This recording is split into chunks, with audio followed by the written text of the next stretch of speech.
Selamat siang untuk Bapak dan teman-teman semuanya. Perkenalkan nama saya Damindria dengan NIM 22040736. Di sini saya akan menjelaskan eh, mata kuliah dari metodologi penelitian. Di sini penelitian yang saya ambil yang berjudul Perspektif Masyarakat Dr. Mansur Kota Medan Terhadap Banjir. Nah, latar belakang dari penelitian ini tersebut yaitu negara Indonesia sendiri menempati urutan ketiga di dunia sebagai rawan bencana banjir setelah India dan Cina yang disebabkan oleh luapan sungai dan laut. Sedangkan Indonesia sendiri yang disebabkan oleh luapan sungai. Nah, Kota Medan merupakan ibu kota Provinsi Sumatera Utara yang memiliki luas 26.510 hektar atau 3,6% dari luas keseluruhan Provinsi Sumatera Utara. Nah, Kota Medan ini merupakan salah satu daerah yang termasuk dalam kategori rawan banjir di Sumatera Utara. Lalu masuk kepada rumusan masalah. Untuk rumusan masalah di penelitian ini ada tiga. Yang pertama adalah bagaimana perspektif masyarakat Dr. Mansur, Kota Medan, terhadap banjir yang sering terjadi. Yang kedua adalah apa saja faktor yang dapat menyebabkan banjir di Dr. Mansur, Kota Medan. Dan rumusan masalah yang ketiga adalah bagaimana upaya pemerintah dan masyarakat setempat dalam menanggulangi banjir yang sering terjadi. Lalu masuk kepada manfaat dan tujuan penelitian. Nah, untuk tujuannya sendiri itu yang pertama adalah untuk mengetahui perspektif masyarakat Dr. Mansur Kota Medan terhadap banjir yang sering terjadi. Untuk tujuan yang kedua yaitu untuk mengetahui apa saja faktor yang dapat menyebabkan banjir di Kota Medan. Nah, untuk tujuan yang ketiga adalah untuk mengetahui bagaimana upaya pemerintah dan masyarakat setempat dalam menanggulangi banjir yang sering terjadi. Lalu di sini ada juga untuk manfaat. Manfaat dari penelitian ini sendiri yang pertama adalah untuk memberi data dan informasi mengenai perspektif masyarakat Dr. Mansur, Kota Medan terhadap banjir yang sering terjadi. Yang kedua adalah memberi solusi kepada masyarakat dan pemerintah daerah mengenai dampak dari banjir. Yang ketiga adalah menambah referensi ilmiah dalam bidang analisis banjir di Kota Medan. Nah, untuk pokok pembahasan ada beberapa pokok pembahasan masuk kepada pokok pembahasan yang pertama. Nah, pokok pembahasan yang pertama adalah banjir merupakan peristiwa yang terbenamnya daratan oleh air di mana peristiwa banjir timbul jika air menggenangi daratan yang biasanya kering. Nah, bila air hujan turun dan sampai di permukaan tanah, sebagian air itu meresap ke dalam tanah dan membentuk air tanah. Sebagian lainnya mengalir di permukaan tanah sebagai aliran permukaan atau sebagai aliran sungai dan sebagian kecil menguap kembali. Nah, masuk kepada pembahasan kedua yang adalah faktor penyebab banjir. Ada beberapa faktor penyebab banjir. Yang pertama adalah curah hujan dan jenis tanah. Biasanya curah hujan ini sangat mempengaruhi banjir. Kenapa? Karena jika curah hujannya tinggi, maka banjir di kota Medan, terkhusus di Dr. Mansur, akan lebih sering terkena banjir di daerah tersebut. Biasanya hujan sering terjadi mulai dari eh, Agustus, September, bahkan sampai Desember, curah hujan lebih tinggi biasanya. Dan yang kedua adalah perubahan guna lahan. Biasanya ini lahan terbuka biasanya sering dialihfungsikan sebagai bangunan yang baru. Jadi tidak ada tempat peresapan air, jadi akan lebih sering membuat banjir. Lalu yang ketiga adalah erosi dan sedimentasi, di mana akibat dari mereka saling berhubungan erosi dan sedimentasi, di mana akibat dari erosi dan sedimentasi ini yaitu akibat perubahan guna lahan, maka sering terjadi erosi yang akan mengakibatkan timbulnya sedimen pada sistem drainase atau sungai. Lalu masuk kepada faktor yang keempat. Faktor yang keempat adalah kapasitas drainase yang tidak memadai, yang dimana pengurangan kapasitas tampung drainase disebabkan oleh adanya sedimen dan faktor yang disebabkan oleh manusia.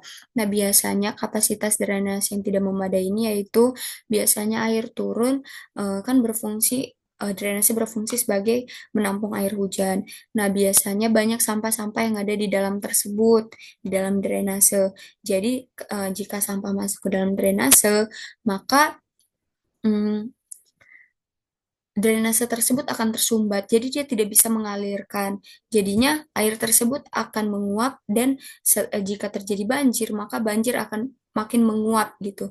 Jadi akan terjadi banjir jika hujan datang. Dan juga biasanya masyarakat sekitar kebanyakan untuk drainase itu mereka tidak menjaga dengan baik.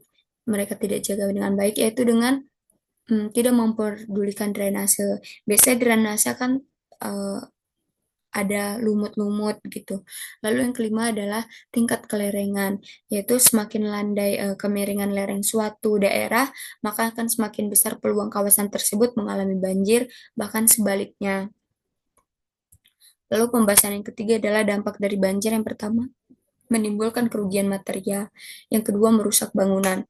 Biasanya kalau terjadi banjir, bangunan-bangunan yang ada seperti tempat ibadah, eh, sekolah, rumah-rumah warga akan mengalami kerusakan seperti catnya mulai terkikis, bangunannya sudah mulai lapuk, akan lain-lain. Yang ketiga adalah menyebarkan bibit penyakit.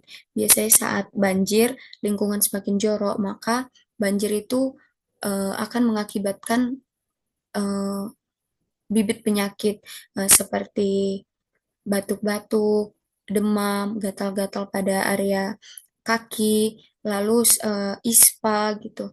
Yang keempat adalah kelangkaan air bersih. Biasanya jika terjadinya banjir, maka kita akan kesulitan air bersih. Seperti misalnya yang biasanya memakai sumur, tetapi karena terkena banjir, maka sumur yang berair bersih tersebut akan terkontaminasi dengan air jorok yang dari banjir.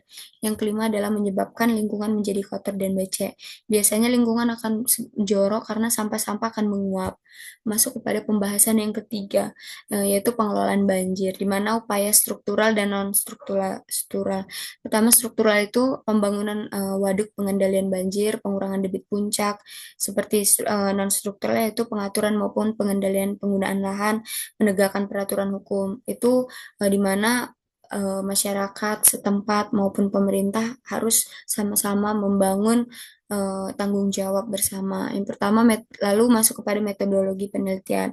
Pertama, lokasi penelitian itu dilakukan di Medan, yaitu di Dr. Mansur, Provinsi Sumatera Utara. Kedua, populasi dan sampel penelitian ini mencakup masyarakat Dr. Mansur, yang dimana fokus pada masyarakat yang daerahnya banjir. Data diambil dari masyarakat yang berupa hal perspektif masyarakat terhadap banjir daerah mereka. Pengumpulan data ini dilakukan Teknik pengumpulannya ini metode penelitian kualitatif, yaitu dengan pendekatan menggunakan cara langkah dan prosedur yang melibatkan data informasi yang lebih daripada responden. Lalu metode penelitiannya juga ada dua, teknik pengumpulan datanya itu dengan dua. Pertama ada wawancara, yaitu melakukan wawancara terbuka dengan pertanyaan bersifat terbuka dan fleksibel dengan masyarakat daerah tersebut dengan mendapat perspektif mereka dan menggali informasi yang lebih mendalam. Yang kedua adalah kuesioner, yaitu dengan menggunakan kuesioner yang disebarkan di masyarakat daerah, isi seperti nama, inisial, pekerjaan, lalu mm, dampak banjir tersebut bagaimana dengan mereka, apa upaya yang telah dilakukan pemerintah, kurang lebih seperti itu. Jadi eh, pada pada pengumpulan data itu ada dua. Jadi di sini kami akan wawancara kan bersifat terbuka. Jadi nanti kami lebih fleksibel aja pertanyaannya untuk turun ke lapangan. Untuk kuesionernya sendiri mungkin nanti akan disebar seperti ada banyak pertanyaan di situ yang sudah ada jawabannya. Mungkin hanya sekian dari eh, presentasi saya, hanya itu yang mungkin saya bisa sampaikan. Terima kasih, Pak. Maaf jika ada kesalahan. Sekian saya ucapkan. Terima kasih. Selamat siang.